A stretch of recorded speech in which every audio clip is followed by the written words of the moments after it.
মুজিজা, রাসূলুল্লাহ সাল্লাল্লাহু আলাইহি ওয়াসাল্লামের কথা মুজিজা, রাসূল সাল্লাল্লাহু আলাইহি ওয়াসাল্লামের সরাফিরা মুজিজা, রাসূল সাল্লাল্লাহু আলাইহি ওয়াসাল্লামের ওঠা বসা মুজিজা, রাসূল সাল্লাল্লাহু আলাইহি ওয়াসাল্লামের লেনদেন মুজিজা, রাসূল সাল্লাল্লাহু আলাইহি ওয়াসাল্লামের যাবতীয় কর্মগুলো মুজিজা।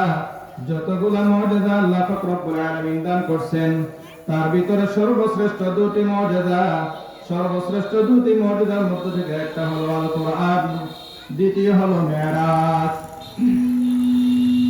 সর্বশ্রেষ্ঠ দুটি মুজিজার ভিতরে একটি হলো আল কোরআন, আর একটি হলো মুজিজা, একটি হলো মেরাজ।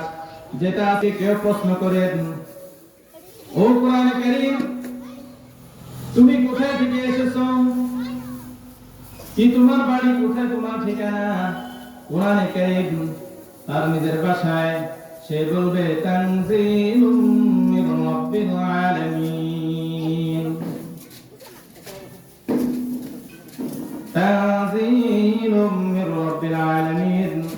কোরআনে কারীম নিজ থেকে নিজে আপনাকে বলবে, আমি অবতীর্ণ হয়ে এসেছি সর্বশ্রেষ্ঠ পৃথিবীর মালিক, যিনি কুল কায়নাতের মালিক, যিনি আসমানের মালিক, যিনি জমিনের মালিক, যিনি পৃথিবীর মালিক, যিনি গাছপালার মালিক, যিনি পাহাড় পর্বত নদী নালা খাল বিলের মালিক, যিনি 18,000 মাখলুকের মালিক, ওই আল্লাহ পাক রব্বুল আলামিনের পক্ষ থেকে আমি নাযিল হয়ে এসেছি। তানজিলুম মির রাব্বিল আলামিন। তাহলে কোরআনে কারীম কোথায় থেকে নাযিল হয়ে আসছে? আল্লাহর পক্ষ থেকে আল্লাহ পাক রব্বুল আলামিন নাযিল করে দিয়েছেন। পৃথিবীর বুকে যত উপন্যাস আছে, যত গল্পের বই আছে, পৃথিবীর বুকে যত ডাক্তারের বই আছে, উপন্যাস আছে, পৃথিবীর বুকে যত সায়েন্টিস্ট আছে, পৃথিবীর বুকে যত পুস্তক আছে, যত গল্পের বই আর বিভিন্ন রকমের রিসালা আছে, আপনি ওযু ছাড়া ধরতে পারবেন। ওযু ছাড়া যখন মনে চায় তখন পড়তে পারবেন, ওযু ছাড়া যখন মনে চায় তখন নিয়ে হাঁটতে পারবেন, যেভাবে ইচ্ছা সেভাবে ব্যবহার করতে পারবেন। কোরআনে কারীমকে যদি নিয়ে আপনি প্রশ্ন করেন, ও কোরআন, তুমি তো শেষ নবীর উপর অবতীর্ণ হয়েছ, তোমাকে কি আমি ওযু ছাড়া ধরতে পারবো কিনা? সূরা ওয়াকিয়ার ভিতরে আল্লাহ পাক রব্বুল আলামিন বর্ণনা করে দিয়েছেন, লা ইয়ামাসসুহু ইল্লাল মুতাহহারুন। ও ভাই, ও দোস্ত, বুজুর্গ, ও পর্দার অন্তরালের মা বোনেরা, শুনো, দুনিয়ার বুকে যত বই আছে, পুস্তক আছে, মোবাইল আছে, টিভি, সিনেমা আছে, সব কিছু তুমি ধরতে পারো, সমস্যা নাই, স্পর্শ করতে পারো, সমস্যা নাই।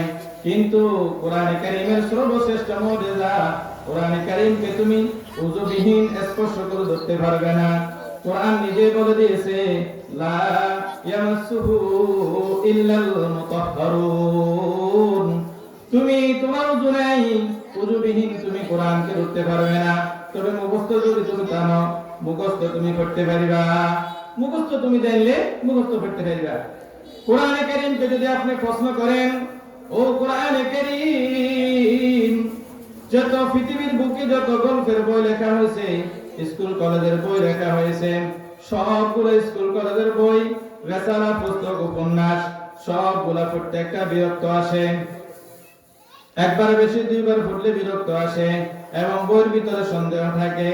বইয়ের ভিতরে লেখার পরে, গল্পের ভিতরে লেখার পরে শেষ পৃষ্ঠায় অথবা শুরুতে লিখে দেওয়া হয়, আমার এই গল্পের বইয়ের ভিতরে, আমার এই উপন্যাসের ভিতরে যদি আপনাদের কেউ ভুল ভ্রান্তি দেখেন বা ভুল ভ্রান্তি হওয়া বাঞ্ছনীয়, আমাকে বলে দিবেন, আমাকে জানিয়ে দিবেন, আমি পরবর্তী সংকলনে সংস্কার করে নিব। কোরআনে কারীম এমন একটি কিতাব, যে কিতাবের ভিতরে আল্লাহ রাব্বুল আলামিন নিজে ঘোষণা করে দিয়েছেন সূরাতুল বাকারা শুরু দিয়ে, আলিফ লাম মিম যালিকাল কিতাব লা রাইবা ফীহি। কোরআনে কারীম এমন একটি গ্রন্থ, যে ওই গ্রন্থের ভিতরে সন্দেহ তো নাই, সন্দেহর অবকাশ পর্যন্ত নাই। আর কোরআনে কারীম এমন এক ভাষার কিতাব, কোরআনে কারীম এমন একটি গ্রন্থ, যেটা একবার পড়ার পরে বারবার তোমার পড়তে মনে চায়, তোমার মন ক্ষান্ত হয় না, তোমার মন জোড়ায় না। একবার পড়া শেষ, আবার পড়তে মন চায়। কেন? আমি কোরআনে কারীমকে সুন্দরভাবে সাজিয়ে দিয়েছি। জিনাতুল কোরআন সূরাতুর রহমান। আমি মহিলাদেরকে যেরকম স্বর্ণ অলংকার দিয়ে সাজিয়ে দিয়েছি, নাকের দুলা, কানের বালি দিয়ে, গলার হার দিয়ে সাজিয়ে দিয়েছি, ও মা বোনেরা, আমি কোরআনে কারীমকে এত সুন্দর করে সাজিয়ে দিয়েছি, কোরআনে কারীমকে অলংকার বানিয়ে দিয়েছি সূরাতুর রহমানকে। তুমি যতবার পড়বা, যতবার তেলাওয়াত করবা, একবার পড়ার পরে আবার তোমার পড়তে মন চায়। ফাবিআইয়ি আলা'i রাব্বিকুমা তুকাযযিবান, ফাবিআইয়ি আলা'i রাব্বিকুমা তুকাযযিবান। অতএব তুমি তোমার প্রভুর কোন কোন নিয়ামতকে অস্বীকার করবে? তুমি যতবার পড়ো, তোমার পড়ার ভিতরে কোনো ক্লান্ত নাই, তোমার পড়ার ভিতরে কোনো ক্লান্ত নাই। এটাই হলো কোরআন কারীমের সর্বশ্রেষ্ঠ মুজিজা। প্রত্যেকটা জিনিসের একটা কলব থাকে, কলব। প্রত্যেকটা জিনিসের একটা হাত থাকে, হাত। প্রত্যেকটা জিনিসের একটা অন্তর থাকে, অন্তর। প্রত্যেকটা জিনিসের একটা মূল পয়েন্ট থাকে। আমি কোরআনে কারীমের ভিতরে আল্লাহ রাব্বুল আলামিন ইরশাদ করে দিয়েছেন, আমি সূরাতুল ইয়াসিন কলবুল হাত, কোরআন কারীমকে আমি, কোরআনে কারীমের ভিতরে সূরাতুল ইয়াসিনকে আমি কলব বানিয়ে দিয়েছি। কলব, পুরো কোরআন শরীফের কলব হলো সূরাতুল ইয়াসিন। তুমি যখন মনে চায় পড়ো, কোন ব্যক্তি মৃত্যু সজ্জায় আছেন, ওখানে বসে বসে সূরাতুর রহমান তেলাওয়াত করো, দেখবা ওই মৃত ব্যক্তির, ওই মরণাপন্ন ব্যক্তি, ওই মুমূর্ষু ব্যক্তি, তার মৃত্যু এমন ভাবে হয়ে যাবে যেন শিশু বাচ্চা তার মায়ের বুক থেকে জলপান করতে করতে ঘুমাইতেছে। ঠিক আমি পুরা সূরাতুল ইয়াসিনকে, পুরা কোরআন কারীমের জন্য আমি হাত আর কলব বানিয়ে দিয়েছি। এটাই হলো কোরআন মাজিদের সর্বশ্রেষ্ঠ মুজিজা।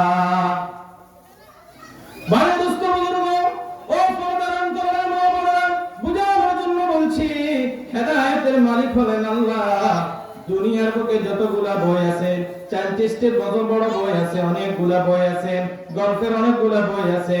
তুমি কোন গল্পের বইয়ের যদি একটা আয়াত যদি পড়ে ফু দাও, কেউ কখনো তোমার এই ফুর উপর আমল করবে না, ওই পানির উপরে আমল করবে না। কোরআন কারীমে আল্লাহ পাক রব্বুল আলামিন বলতেছেন, আমি তোমাদের জন্য কোরআন কারীমকে শিফা হিসেবে নাযিল করেছি। শিফা, শারীরিক শিফা হোক, মানসিক সেবা হোক, আর্থিক সেবা হোক, অথবা তোমার দিলের কুফুরির রোগ হোক, নেফাকির রোগ হোক, নাফাকির রোগ হোক, শিরক আর বেদাতের রোগ হোক, আমি কোরআন কারীমকে তোমাদের জন্য শিফা হিসেবে নাযিল করে দিয়েছি। কোরআন কারীমকে জিজ্ঞাসা করা হলো, কোরআন তোমার কোন আয়াত তেলাওয়াত করলে আমার শিফা হবে কিনা? কোরআন বলে, ওয়াশিফাউল লিমা ফিস সুদূর। আমি তোমাদের জন্য আল্লাহ পাক রব্বুল আলামিনের পক্ষ থেকে নাযিল হয়ে এসেছি। শুধু এই জন্য নয়, আমি শিফা হিসেবেও নাযিল হয়েছি। ওয়াশিফাউল লিমা ফিস সুদূর, কুল হুয়া লিল্লাযীনা আমানু হুদান ওয়া শিফা। তোমার শারীরিক সমস্যা কোরআনে কারীমে আমল করো, সমাধান হয়ে যাবে। তোমার দিলের ভিতরে কুফরি নেফাকির সমস্যা, বেদাতের সমস্যা, কোরআনে কারীমের তেলাওয়াত করো, কোরআন তালিমের ইবাদত করো, আমি তোমার দিলের কুফরি, আমি তোমার দিলের নেফাকি দূর করে দিব। আমি তোমার দিলের কুফরি নেফাকি দূর করে দিব। তাহলে কোরআন কারীমের মর্যাদা এত বেশি, কোরআন কারীমের মর্যাদা এত বেশি। কোরআন কারীম সর্বশ্রেষ্ঠ কিতাব, সর্বশ্রেষ্ঠ রাসূলের মুজিজা। যতগুলা নবীকে মুজিজা দেওয়া হয়েছে, সর্বশ্রেষ্ঠ মুজিজা হলো কোরআন। কোরআন কারীম বলতেছো, কোরআন পৃথিবীর বুকে যতগুলা বই আছে, যতগুলো উপন্যাস আছে, যতগুলা পুস্তক আছে, যতগুলা সিলেবাসের বই আছে, সবগুলা রক্ষণাবেক্ষণ তার কোম্পানি করতে হয়, সবগুলা রক্ষণাবেক্ষণ তার প্রকাশনালয় করতে হয়, সবগুলা রক্ষণাবেক্ষণ যে ব্যক্তির হাতে দেওয়া হয়েছে ওই ব্যক্তির জিম্মাদারিতে চলে যায়। কিন্তু কোরআন কারীম এমন একটি কিতাব, যে কিতাবের হেফাজত, যে কিতাবের হেফাজত একমাত্র আল্লাহ পাক রব্বুল আলামিনের নিকট, ফি লাওহিম মাহফুজ। কোরআন কারীম আল্লাহ পাক রব্বুল আলামিন নিজে তার জিম্মাদার, নিজে তার হেফাজতগার। কোরআন কারীম নিজে আল্লাহ হেফাজত করবেন। তোমার ঘরের ভিতরে আগুন লেগে গেছে, তুমি চক্ষুষে দেখো, তোমার চোখে তুমি দেখো, সবগুলা বই পুড়ে গেছে। টাকা পয়সা সম্পদ পড়ে গেছে, স্টিলের আলমারি পড়ে গেছে, তোমার ডাইনিং টেবিল পড়ে গেছে, 60-70 হাজার টাকা দিয়া তুমি শোকেস বানাইছো পড়ে গেছে, তুমি জানেন বানাইছো 20,000 টাকা দিয়া পড়ে গেছে, ফ্রিজ কিনছো 1 লক্ষ টাকা দিয়া পড়ে গেছে, তুমি সেগুন গাছের খাট বানাইছো পড়ে গেছে, একমাত্র কোরআন সবগুলো পড়ে গেল, কোরআন কারীম অক্ষত রয়ে গেছে। কেন? আল্লাহ রাব্বুল আলামিন কোরআনে কারীমে নিজেই ঘোষণা করতেছেন, কোরআনকে যখন আপনি প্রশ্ন করলেন, কোরআন বলল ফি লাউহিম মাহফুজ, আমি কোরআনকে নিজেই রক্ষণাবেক্ষণ করব। আপনি যদি কোরআনকে বলেন, ও কোরআন, পৃথিবীর বুকে যতগুলো বই আছে তার প্রকাশনালয় অথবা তার মালিক এটাকে একবারে সহজ করে পড়ার জন্য, পাবলিক প্লেসের ভিতরে উপস্থাপন করার জন্য চেষ্টা করে, ও কোরআন তুমি কি এত কঠিন নাকি, তোমাকে পড়তে পারবো কিনা? কোরআনে কারীমের ভিতরে কোরআন আল্লাহ ইরশাদ করতেছেন, কোরআন নিজে বলতেছেন, ওয়ালাকাদ ইয়াসসারনাল কোরআনা লিযিকরি ফাহাল মিন মুদ্দাকির, আমি কোরআন কারীমকে একেবারে সহজ করে দিয়েছি, সহজ, তোমরা সেটা দিয়ে জিকির করতে পারিবা, তেলাওয়াত করতে পারিবা, বিভিন্ন ইবাদত করতে পারিবা, আমি তোমাদের জবানের জন্য সহজ করে দিয়েছি। ওমা কোরআনে কারীম এত বেশি, এত শ্রেষ্ঠ মুজিজা, এটা কোরআনে কারীমের একমাত্র আরবি ভাষা, আমি তোমাদের জন্য নাযিল করে দিয়েছি। সৌদি আরবের ভিতরে একজন 22 বছর 23 বছরের ছেলে, 15 বছর 20 বছরের ছেলে, 21 বছর 22 বছর 25 বছর 23 বছরের ছেলে কোনদিন সে আরবি ক্লাস করে নাই, কোনদিন মাদ্রাসা যায় নাই, কিন্তু 3 মাসও লাগে নাই, 1 মাস সৌদি আরবের ভিতরে সে চাকরি করছে, পরবর্তীতে কোম্পানির সাথে, পরবর্তীতে সুপারভাইজারের সাথে, পরবর্তীতে আরবাবের সাথে সে আরবিতে টকিং করে, আরবিতে টকিং করেনি। ও ভাই, এটা কোরআনের মুজিজা, এটা আরবের মুজিজা, কোরআন কারীমের বরকত, কোরআন নাযিল হওয়ার দেশের বরকত। এই বরকতের কারণে ওই ব্যক্তি অতি দ্রুত আরবি ভাষা শিখে যায়।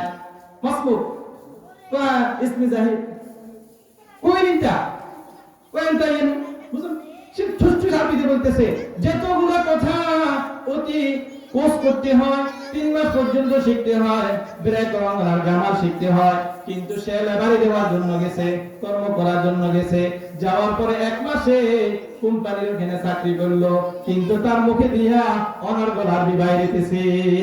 কিও বাইরে কিসের মুজিজা? কোরআনের, ফুটবলি কোরআন।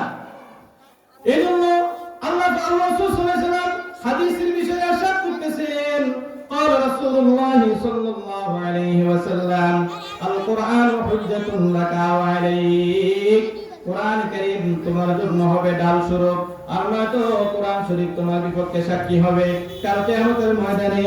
কোরআন কারীম তোমার পক্ষে সাক্ষী হবে, নয়তো কাল কিয়ামতের ময়দানে কোরআন মাজিদ তোমার বিপক্ষে সাক্ষী হবে। কোরআন মাজিদ তোমার পক্ষে সাক্ষী হইয়া তোমাকে জান্নাত পর্যন্ত নিয়ে যাবে, আর যদি কোরআন মাজিদের সাথে সম্পর্ক না রাখো তোমাকে জাহান্নাম পর্যন্ত নিয়ে ছাড়ে দিবে। কোরআনের মুজিজা, এজন্য ফুটবল ইনশাআল্লাহ কোরআন শরীফ নিজেও পড়বো, পরিবার পরিজনকেও শিখাবো।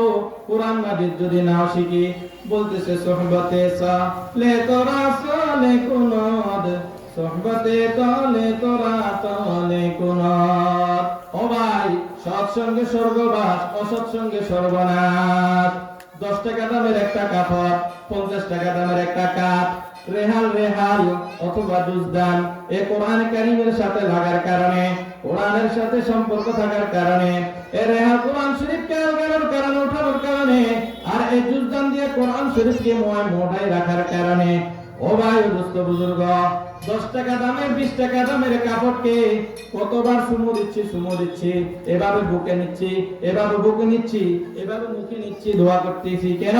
কোরআন শরীফ যদি কোনো অবমাননা হয়ে যেতেছে, রেয়াল একটা যদি হাতের লগে পায়ের লগে লাগে, আর রেয়াল এটারে কতবার ধরে চুমা দিচ্ছি, কেন? কোরআনের মুজিজা। ও ভাই, সেগুন গাছের খাট বানাইলা, সেগুন গাছের সোফা বানাইলা, পা দিয়ে লাথি দিতেছ, কত শত মানুষ লাথি দিচ্ছে, কোনদিনও তো শোনা দিলা না। কিন্তু তুলা গাছ আর কাঁঠাল গাছ, আম গাছ দিয়ে তুমি একটা রেয়াল বানাইছ, রেয়াল এটা ফাল লগে লাগলি মতো তুমি কি করতেছ? রেয়ালকে শোনা দিতেছ। কি কারণ? কি কারণ? কোরআনের মুজিজা। কোরআনের কি মুজিজা? বাইরে দোস্ত বুজুর্গ, রমজান মাস আগে যাইতেছে, শাওয়াল মাসের 26 তারিখ চলে যাইতেছে। আল্লাহর কাছে দোয়া করলাম, আল্লাহুম্মা বারিক লানা ফি রাজাব ওয়া শাবান ওয়া বাল্লিগনা রমাদান। আয় আল্লাহ, রমজানের শেষ পর্যন্ত আমাদের রিজিক হায়াত নিয়ে যাও, কেননা তোমার সর্বশ্রেষ্ঠ মুজিজা কোরআন নাযিল হওয়ার মাস আসতেছে। কোরআনকে যদি জিজ্ঞেস করে, ও কোরআন তুমি কোন মাসে নাযিল হইছ, কোন দিন নাযিল হইছ, কোরআন বলবো শাহরু রমাদান আল্লাযী উনজিলা ফীহিল কোরআন হুদাল লিন্নাস। কোরআন বলবে, ভাই দোস্ত বুজুর্গ, আমার জন্ম তারিখ হলো রমজান মাস। আমার জন্ম তারিখ কখন? আমার জন্ম হলো মানে আমি নাযিল হলাম সামায় দুনিয়া থেকে পৃথিবীর জমিনে। শাহরু রমাদান আল্লাযী উনজিলা ফীহিল কোরআন। কোরআন নাযিল হওয়ার মাস হলো রমজান মাস। তাহলে রমজান বরকতপূর্ণ হলো এই কোরআন কারীমের কারণে। বাবা, হাজার হাজার হাফেজ সাহেব গ্রামে গ্রামে গঞ্জে গঞ্জে এলাকায় এলাকায় পাড়া পাড়ায় মহল্লা মহল্লায় আছে না নাই? হাফেজ সাহেবদেরকে রমজানে বাড়ির ভিতরে অথবা মসজিদের ভিতরে রাখিয়া হাফেজ সাহেবদের মাধ্যমে কোরআন তেলাওয়াত শুনলে কোরআনের যে বিশিষ্ট মুজিজা আমার হাতে মুখে চোখে এবং অন্তরে